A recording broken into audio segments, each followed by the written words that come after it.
Now prosthetic group, prosthetic group के बारे में बोला जाता है और प्रोटीन में भी हम लोग पढ़ चुके हैं कि एनी कोएंजाइम या cofactor when bound covalently to enzyme is called the prosthetic group. Enzyme is inactive in the absence of prosthetic group. यानी ये बोलेंगे कि एंजाइम के साथ कोई ऐसा कोएंजाइम या कोफैक्टर कोवैलेंटली बाउंड रहता है, उसको हम लोग बोलते हैं ये प्रोस्थेटिक ग्रुप। और एंजाइम जो होता है is inactive in the absence of prosthetic group, यानी जब प्रोस्थेटिक ग्रुप उसमें नहीं रहेगा तो इनएक्टिव रहेगा, उसके लिए कोई एंजाइम और कोफैक्टर जो होता है ये प्रोस्थेटिक ग्रुप का काम करता है। उसके बाद आता है एक term apo enzyme. All enzyme without the coenzyme is called the apo enzyme. यानी ये बोलेंगे कि वैसा एंजाइम जिसमें कोई एंजाइम नहीं लगा हो, ये कोई एंजाइम या कोई कोफैक्टर नहीं हो, उसको बोलते हैं एपो एंजाइम। एपो एंजाइम के बाद एक टर्म आता है होलो एंजाइम। यानी होलो एंजाइम को बोला जाता है कि एपो एंजाइम प्लस को एंजाइम, उसको बोलते हैं होलो एंजाइम। होलो एंजाइम को बोला जाता है कि ये क्या होता है, एक्टिव एंजाइम होगा। और एपो एंजाइम जो होता है मे बी इनएक्टिव। इनएक्टिव होगा क्यों? क्योंकि इसमें क्या होता है, कोई एंजाइम नहीं होता है। तो holo enzyme is a complete enzyme. Holo enzyme को बोला जाता है कंप्लीट एंजाइम। उसके बाद एक टर्म आता है स्पेसिफिक ऑफ एंजाइम्स। कि what is the meaning of specific enzymes?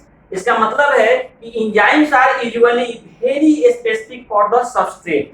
ये बोलेंगे कि एक पार्टिकुलर एंजाइम जो होता है स्पेसिफिक होता है फॉर ए पार्टिकुलर सबस्ट्रेट, यानी उस सबस्ट्रेट से बाइंड करके एक पार्टिकुलर क्या बनाएगा, प्रोडक्ट बनाएगा, उसको हम लोग बोलते हैं कि specific of enzyme. But the degree of specificity varies for the different enzyme. Enzyme अलग अलग डिफरेंट एंजाइम के लिए जो ये स्पेसिफिक ऑफ एंजाइम होगा और वो क्या होगा, स्पेसिफिसिटी जो होता है वो क्या होता है, डिफरेंट एंजाइम्स के लिए क्या होता है, डिफरेंट होता है। अब एक टर्म आता है एब्सोल्यूट स्पेसिफिसिटी।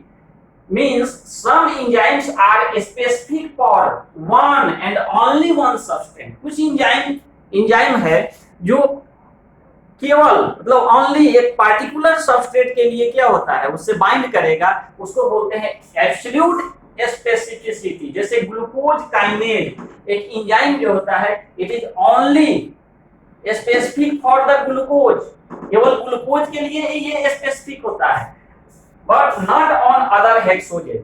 दूसरे हेक्सोज पर क्या करेगा, ये एक्ट नहीं करेगा। जैसे मैनोज, कैलेक्टोज, ये क्या होता है, हेक्सोजेस का एग्जांपल है, उस पे ये वर्क नहीं करता है, उसको बोलते हैं एब्सोल्यूट स्पेसिफिसिटी। यानी एक पार्टिकुलर सबस्ट्रेट के लिए क्या होता है, रिस्पॉन्सिबल होता है, उसी से वो क्या करता है, बाइंड करता है। इसके बाद एक बहुत इंपॉर्टेंट एक पॉइंट एंजाइम में पढ़ना रहता है, उसको हम बोलते हैं फैक्टर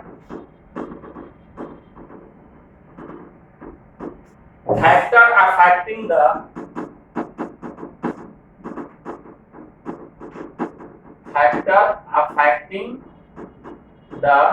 rate of enzyme,